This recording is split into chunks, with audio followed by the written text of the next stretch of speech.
বসন্তের আগমন ঘটেছে বসুমতীতে। শীত তার শীতলতার আবেশ ছড়িয়ে বসন্তের এক সুন্দর আবহাওয়া দিয়ে বিদায় নিয়েছে। গাছে গাছে শুষ্ক পাতা ঝরে পড়ে নতুন পাতা মুকুলের জন্ম হচ্ছে। বসন্ত এসেছে, তা পরিবেশও জানান দিচ্ছে।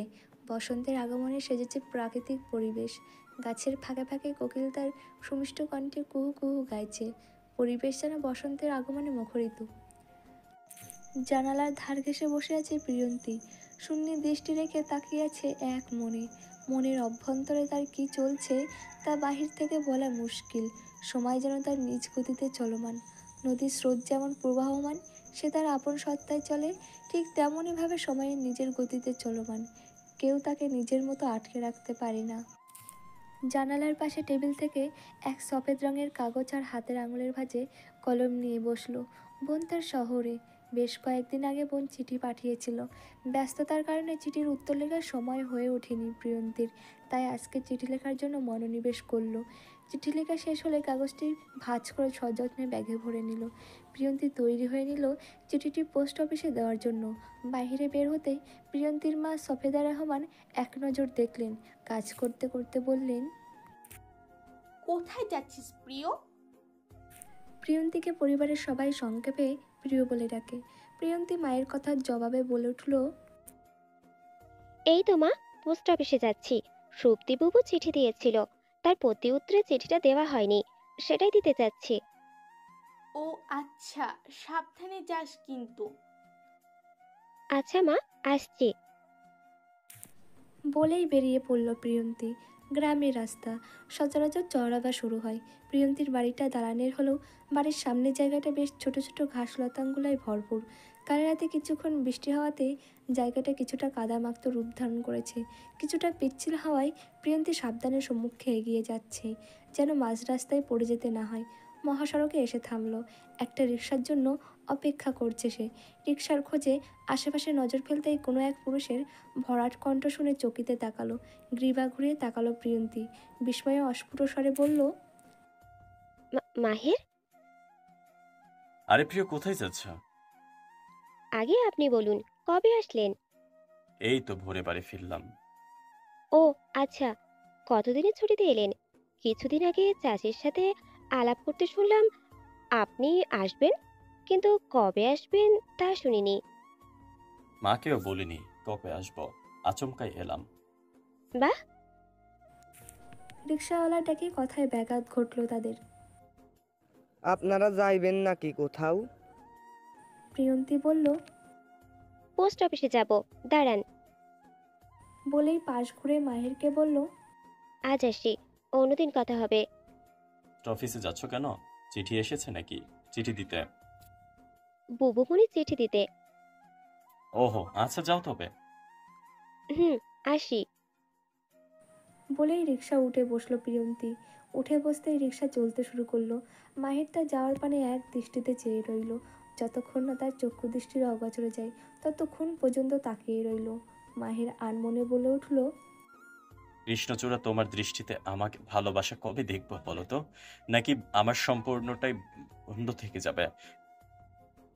প্রিয়ন্তী পোস্ট অফিসে যেয়ে চিঠি পাঠানোর জন্য সব রকমের ফর্মালিটি পূরণ করে যত্ন করে চিঠিটি খামের মধ্যে ভরে দিয়ে আসলো। সব কাজ শেষ করে পোস্ট অফিস থেকে বেরিয়ে পড়ল সে। পুনরায় রিক্সা রেখে বাসার উদ্দেশ্যে রওনা হলো। প্রিয়ন্তী ঢাকায় থাকে। পড়াশোনার উদ্দেশ্যে তার ঢাকায় থাকতে হয়।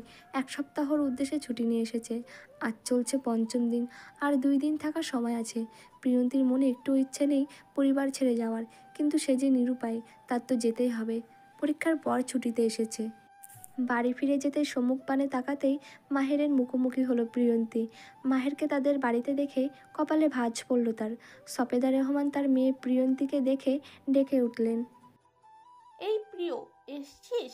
এদিকে আয় তো। প্রিয়ন্তী তার মায়ের ডাক শুনে ঘাড় উঁচিয়ে সামনে তাকালো। তাকাতেই দেখলো শেহলিনা বেগম, অর্থাৎ মাহেরের মাকে। সফেদা বেগমের সাথে গল্প করছেন। প্রিয়ন্তী মাহেরের দিকে এক নজর তাকিয়ে পাশ কাটিয়ে চলে যেতেই মাহেরের ডাকে পিছু ফিরল। প্রিয়, এটা ধরো। প্রিয়ন্তী মাহেরের এগিয়ে দেওয়া জিনিসটির দিকে এক পলক তাকালো। দেখলো একটা চিঠির খাম। কপাল কুঁচকে প্রিয়ন্তী জিজ্ঞেস করলো, কি এটা? নিজেই খুলে দেখো, এখন ধরো। প্রিয়ন্তী মাহেরের থেকে চিঠির খামটা নিয়ে ব্যাগে রেখে দিল। মাহেরের পাশ কাটিয়ে মায়ের কাছে গেল প্রিয়ন্তী। প্রিয়ন্তীকে দাঁড়াতে দেখে শাহেলিনা বেগম তাকালেন, হাসি মুখে বললেন, কে প্রিয়? কোথা থেকে আসলি মনে হলো? চাচি ঠিকই ধরেছ, বাইরে থেকে আসলাম। কোথায় গিয়েছিলি? পোস্ট অফিসে চাচি, বুবুর জন্য চিঠি পাঠাতে। শাহেলিনা কিছুটা হতাশ ভঙ্গিতে বললেন। সাপেদা রহমান প্রিয়ন্তীর দিকে এক গ্লাস শরবত এগিয়ে দিয়ে বললেন, সুপ্তি কতদিন হলো আসে না, একদিন তো সময় করে এসে কয়েকদিন থেকেও যেতে পারে। মেয়েটার পরীক্ষা চলছে, নয়তো প্রতি মাসে একবার হলেও আসে। আর বিয়ে হচ্ছে, শ্বশুর বাড়িতে থাকতে হচ্ছে। তাও ঠিক। সাপেদা রহমান প্রিয়ন্তীর দিকে এক গ্লাস শরবত এগিয়ে দিয়ে বললেন, নে প্রিয়, শরবতটা খেয়ে নে। শরবতটা খেয়ে ঘরে গিয়ে জিরিয়ে নে। প্রিয়ন্তী তার মায়ের এগিয়ে দেওয়া শরবতের গ্লাসটা হাতে নিল। দুই চুমুকে গ্লাসের পুরোটুকু শরবত শেষ করে ফেলল। প্রিয়ন্তী শরবতের গ্লাসটা ফের মায়ের হাতে দিয়ে ঘরের দিকে পা বাড়ালো। প্রিয়ন্তী যেতেই মাহের এসে বসলো শাহেলিনা বেগমের পাশে। মাহেরকে দেখে সফেদা রহমান বলে উঠলেন, তা মাহের কবে আবার ফিরছে? এই তো চাচি, আর 2 দিন পরেই। আজ এসছো, আবার 2 দিন পর ফের ফিরছো। কতদিন থাকবে? অল্প সময় নিয়ে আসতে হলো চাচি, ভার্সিটিতে এত সময় পাওয়া দুষ্কর। আমার প্রিয় ফিরছে 2 দিন পর। তা মাহের বাবা আজকে দুপুরে এসেছো? দেখি না, আসতেই হবে। মাহের স্মিত হেসে বলল, আচ্ছা, আসবো চাচি। প্রিয়ন্তী বাহির থেকে এসেই চটজলদি গোসল সেরে নিল। বিছানায় আধশোয়া হয়ে বসলো। হঠাৎ ঘুমের আবেশে দু চোখের পাতা বন্ধ করে নিল। এই প্রিয়, উঠ, দুপুর গড়ালো যে, খাবার খাবি না? মায়ের ডাকে পিটপিট করে চাইল প্রিয়ন্তী। আচমকাই ডাকায় প্রিয়ন্তীর ঘুমের রেশ এখনও কাটেনি। পুনরায় চোখ বন্ধ করতেই সফেদা ডেকে উঠলেন। প্রিয়, ওঠ, খেতে হবে তো। প্রিয়ন্তী চোখ বন্ধ রেখেই বলল, উঠছি। তাড়াতাড়ি ওঠ, বিকেল গড়িয়ে খাস না। তুমি যাও, আমি আসছি। সফেদা কিছুক্ষণ দাঁড়িয়ে থেকে চলে গেলেন। প্রিয়ন্তী কিছুক্ষণ এপাশ ওপাশ ঘুরে ফিরে উঠে বসলো। মুখে কিছুক্ষণ পানি ছিটিয়ে ঘুম কাটানোর চেষ্টা করলো। চেষ্টা হয়তো সফল হলো। হালকা হলেও ঘুমের রেশ একটু হলেও কেটেছে। ঘুমানোর কারণে প্রিয়ন্তীর মুখটাও ফুলে আছে। প্রিয়ন্তী তার চুল গুছিয়ে মাথায় লম্বা করে ওড়না টেনে ঘর থেকে বের হলো। ঘর থেকে বের হতেই অনেকের গল্পগুজবের আওয়াজ কর্ণকুহরে এসে লাগছে। প্রিয়ন্তী সম্মুখে এগোতেই দেখলো মাহের আর সাহের ইসলাম অর্থাৎ প্রিয়ন্তীর বাবা গল্প করছেন। প্রিয়ন্তী বসার ঘরে পা রাখতেই তাদেরকে দেখল। মাহেরকে এই ভর দুপুরের সময়ে দেখে কপালে ভাঁজ পড়ল। এই দুপুরে মাহেরের তাদের বাড়িতে কী কাজ, ভাবনাই খেলল না তার। প্রিয়ন্তী ঘর থেকে বেরোতে নিলেই সাহেব ডেকে উঠলেন। প্রিয়, কোথায় যাচ্ছিস? এদিকে আয়। না বাবা, তোমরা কথা বলো, আমি মায়ের কাছ থেকে আসছি। আয় তো, এদিকটাই বস। সাহেরের আঙুলের নির্দেশ করা জায়গায় প্রিয়ন্তী গিয়ে বসলো। বসতেই মাহেরের সাথে তার দৃষ্টি মিলন হলো। দৃষ্টি পড়তেই প্রিয়ন্তী দ্রুত দৃষ্টি সরিয়ে নিল। প্রিয়ন্তী বসতে সাহের বললেন, এতক্ষণ কোথায় ছিলে? ঘুমিয়েছিলাম বাবা। কথার মাঝে সফেদার ডাক এলো। খেতে আসো তোমরা। সাহের ডাক শুনে মাহেরের উদ্দেশ্যে বললেন। মাহের আসো। সাহের প্রিয়ন্তীকেও বললেন। প্রিয়মা, তুইও খেতে আয়। প্রিয়ন্তী উত্তরে বলল, আসছি বাবা। সাহের চলে গেলেন। মাহের আশেপাশে তাকিয়ে কণ্ঠ খাদে নামিয়ে বলল, মুখটা পুরো বাচ্চাদের মতো ফুলে আছে, দেখতে কিন্তু বেশ ভালো লাগছে কৃষ্ণচূড়া। কথাটুকু বলেই চলে গেল মাহের। প্রিয়ন্তী চোখ মুখ কুচকে মাহেরের যাওয়ার পানে তাকিয়ে থাকলো। মাহের তাকে কি সম্বোধন করলো? কৃষ্ণচূড়া। এই সম্বোধন করলো কেন? রাতের বেলা খাওয়ার পর সবাই যার ঘরে ঘুমে মগ্ন। প্রিয়ন্তী জেগে আছে। বন্ধ জানালার পাশে বই পড়ছে এক মনে। প্রিয়ন্তীর ঘুম না আসলে সে জানালার পাশে বই নিয়ে বসে পড়ে। মাঝে মধ্যে বই নিয়ে ঘুমে তার চোখ লেগে যায়। প্রিয়ন্তী বই পড়ছিল, এমনই সময় মনে পড়ল মাহের তাকে একটা চিঠি দিয়েছিল। চিঠির ভাঁজও তার খুলে দেখা হয়নি। মনে পড়তে হাতের বইটা পাশের টেবিলে রেখে উঠে পড়ল। ব্যাগ থেকে চিঠির খামটা বের করে পুনরায় চেয়ারে বসলো প্রিয়ন্তী। খাম থেকে চিঠি বের করলো প্রিয়ন্তী। চিঠির কাগজের ভাঁজ খুলতেই চিঠির লেখাগুলো চোখে দৃষ্টিমান হলো। কৃষ্ণচূড়া এই সম্বোধনে অবাক হলে? হুম, অবাক হওয়ার কিছু নেই। ভালো আছো জিজ্ঞেস করবো না? জিজ্ঞেস করব মন ভালো আছে? কারণ মন ভালো থাকলে শরীর এমনিতেই ফুরফুরে থাকবে। সময় কেমনে কাটছে নিজের মতো করে উপভোগ করতে পারছো তো? বসন্ত তো এলো, অন্যের মনে বসন্ত কবে নিয়ে আসছো শুনি? তোমার বসন্তের রকম তার মনের ছোঁয়াতে সে অধীর অপেক্ষায় বসে আছে। ঢাকা থেকে চলে এসেছো আমি জানি না। তুমি যাওয়ার পরের দিন সকালে তোমার জন্য তোমার হলের সামনে দাঁড়িয়েছিলাম। জানোই তো তোমাকে দিনে একবার হলেও আমার দৃষ্টির সামনে পড়তে হবে। কিন্তু আমার অনেকক্ষণ দাঁড়িয়ে থাকতে দেখে তোমার বান্ধবী ঐশী এসে বলল তুমি নাকি বাড়িতে চলে গিয়েছ। মনমরা করে দিলে তো কৃষ্ণচূড়া। তোমাকে দেখার জন্য ক্লাস টিউশনি ছেড়ে ছুড়ে চলে আসলাম বাড়িতে। আর দেখো ভাগ্য আমার কত ভালো, আসার দিন সকালবেলায় তোমার সাথে দেখা। ঢাকা ফের কবে ফিরছো? আর এ বসন্তে আরেকজনের বসন্ত নিয়ে আসতে প্রস্তুত থেকো।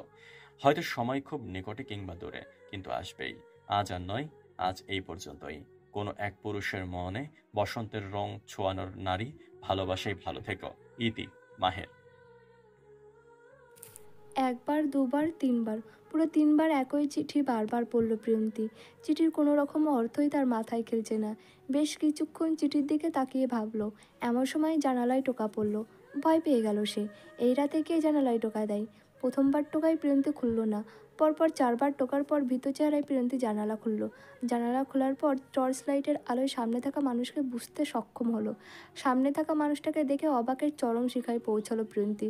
অস্ফুট স্বরে বলল, মাহের, হুম, আমি। এত রাতে এখানে কি করেন? রাত্রি ভ্রমণের ইচ্ছে আছে।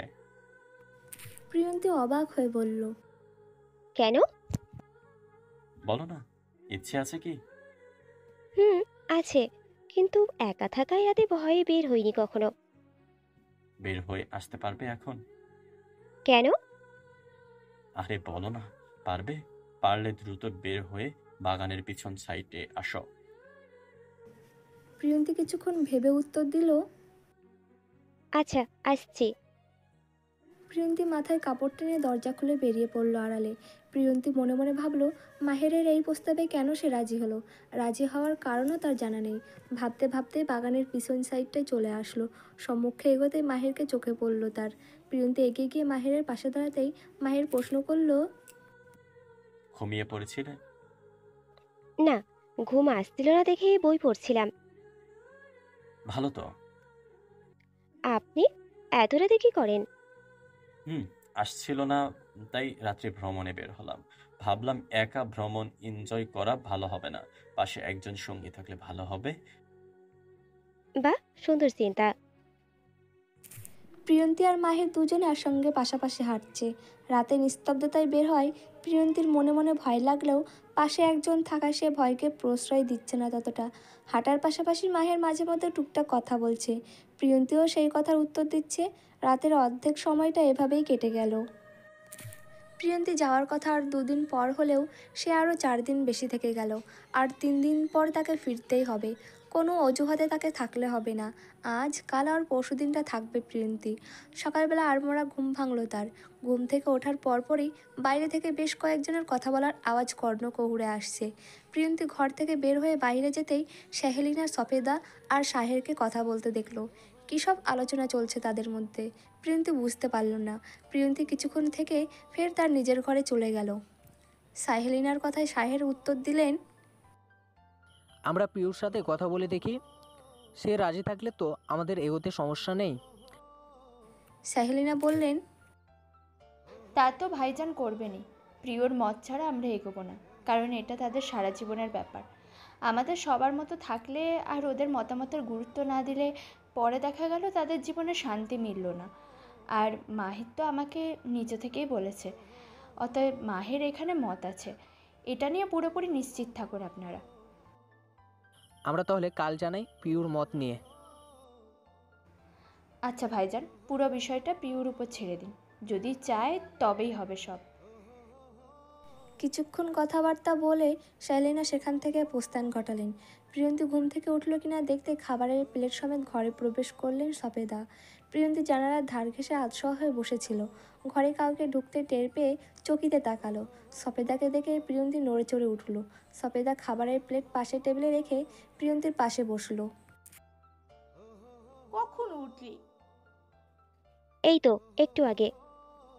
বেলা গড়ালো, খেয়ে নে, খাবার এনেছি। প্রিয়ন্তীর খিদেও পেয়েছিল, তাই সে আর অপেক্ষা না করে খাবারে হাত লাগালো।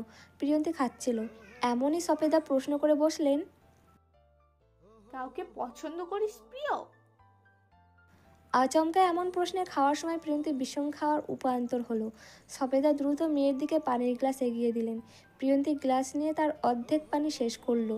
নিজেকে সামলে জবাব দিল, হঠাৎ এই প্রশ্ন কেন মা? এমনি। বল না, কাউকে পছন্দ করিস বা মনে মনে কাউকে ভালো লাগে? প্রিয়ন্তী খেতে খেতে জবাব দিল, না। আচ্ছা, মাহিরকে তোর কাছে কেমন লাগে? না মানে ছেলে হিসেবে কেমন? হঠাৎ তার কথা আসছে কোথা থেকে? এমনি, বলতে পারি না? তা তো বলিনি। তো বল কেমন লাগে? কেমন আর হবে, ভালোই তো উনি। পছন্দ তোর? মায়ের প্রশ্নে প্রিয়ন্তী খাওয়া ছেড়ে চোখ মুখ কুঁচকে তাকালো। কিছুক্ষণ তাকিয়ে থেকে বলল, মা কিছু বলবে তুমি? ঘুরিয়ে পেঁচিয়ে না বলে সোজা সাপটা বলে দাও। সফেদা কিছু একটা ভাবলেন, তারপর বলা শুরু করলেন, আজ সকাল সকাল সেহেলিনা এসেছিল, প্রস্তাব রাখলেন আমাদের কাছে। মেহের নাকি তোকে পছন্দ করে, সেহেলিনাও নাকি পছন্দ করেন, পুত্রবধূ হিসেবে তার ঘরে তুলতে চাই। আমরা বলছি তোর মতামত ছাড়া এগোবো না। আর সেহেলিনা আর মেহের চাই এই বিষয়ে তোর সম্পূর্ণ মত নিয়ে এগোবে। এখন তুই কি বলিস? প্রিয়ন্তী প্রথমে হকচাকালো, মস্তিষ্কে কিছু একটা খুব করে ঢুকলো তার। মাহির তাকে পছন্দ করে? পর মুহূর্তেই নিজেকে সামলে বলল, তোমার কেমন লাগে মাহেরকে? খারাপ তো নয়, ছেলেটা তো বেশ ভালো। আর এমন এক ছেলের হাতে তোকে তুলে দিতে পারলেই তো ধন্য। বাবার পছন্দ? হুম। প্রিয়ন্তী আর কথা বলল না, চুপচাপ নিজের মতো খেয়ে হাত ধুয়ে মায়ের মুখোমুখি হয়ে বসলো। মনে মনে ভাবলো রাজি কি হবে? আর মাহের তো খারাপ নয়, আর উনি নিজ থেকে ভালোবেসে প্রস্তাব পাঠিয়েছে, তাকে কি প্রত্যাখ্যান করা উচিত হবে? এই প্রিয়, কি ভাবছিস? কোনো একটা উত্তর দে, হ্যাঁ নাকি না, কোনটা? সফেদার কথায় প্রিয়ন্তীর ভাবনা শুধুই টান পড়ল। মায়ের দিকে নজর ফেলে বলল, জানি না। এ আবার কেমন উত্তর? এমনি। প্রিয়, সোজা সাপটা বল, এরকম হেয়ালি আর কোনো মানে হয় না। প্রিয়ন্তী কিছুক্ষণ চুপ থেকে ছোট করে বলল, হ্যাঁ। তোর উত্তর হ্যাঁ? হুম। সফেদা মেয়ের কথা শুনে খুশি হয়ে গেল। খুশি মনে বললেন, আমি তাহলে জানিয়ে আসি তুই রাজি। বলেই সফেদা ঘর থেকে বেরিয়ে গেলেন। প্রিয়ন্তীও আর কিছু বলল না। প্রিয়ন্তী মাহিরের চিঠিটা পুনরায় নিয়ে বসলো, পুনরায় পড়ল, একবার দুবার তিনবার, অসংখ্যবার। রাতের বেলা প্রিয়ন্তী তার বইয়ের তাক থেকে একটা উপন্যাসের বই খুঁজছিল। ঘুম আসছিল না দেখে সময় কাটানোর জন্য বিকল্প পদ্ধতি খোঁজাখুঁজির পর পেয়েও গেল কাঙ্ক্ষিত বইটা। বইটা নিয়ে বিছানায় আতশোয়া হয়ে বসলো। বইয়ের কয়েক পৃষ্ঠা পড়তেই জানালায় টোকার শব্দ পেল। প্রথমে প্রিয়ন্তী ভয় পেলেও পরে মনে পড়ল জানালায় টোকা দেওয়ার মানুষটাকে। প্রিয়ন্তী জানালার কাছে গিয়ে জানালা খুলে দিল। তার ভাবনাও সঠিক হলো। অবাক হলো না সে, জানালা খুলেই প্রশ্ন ছুড়ল মানুষটির দিকে। আপনি এইটাতে কি করছেন? শুনলাম কৃষ্ণচূড়া নাকি হ্যাঁ বলেছে। ঠিক শুনেছি তো? ঠিক না হওয়ার কি আছে এখানে? ভ্রমণ নাকি কল্পনা? প্রিয়ন্তী এবার চোখ মুখ কুঁচকে মাহিরের দিকে দৃষ্টি ফেলল। মাহির কিছুক্ষণ তাকিয়ে থেকে বলল, হুম, এখন বিশ্বাস হলো। একটু আগেই তো বিশ্বাস করছিলেন না, আর এক মুহূর্তেই বিশ্বাস করলেন? হুম। কারণ? কৃষ্ণচূড়ার চক্ষু দৃষ্টি, তার দৃষ্টি আমাকে বুঝিয়ে দিয়েছে সে তার প্রাণের পুরুষের ভালোবাসায় আহ্বান দিয়েছে। এটা কখনো ভুল হতে পারে না। প্রিয়ন্তীর মাহিরের কথায় দৃষ্টি সরিয়ে নিল, মুখ নত করল। মাহির শীতল কণ্ঠে তার কৃষ্ণচূড়ার কাছে আবদার রাখল, আজকে কৃষ্ণচূড়ার সাথে রাত্রি ভ্রমণে বের হতে পারে, সে কি রাখবে কথা? প্রিয়ন্তী স্মিত হাসল মাহিরের আবদারে। জানালার বাইরে আশেপাশে নজর ফেলে বলল, কৃষ্ণচূড়া কি তার প্রাণের পুরুষের আবদার ফেলতে পারে?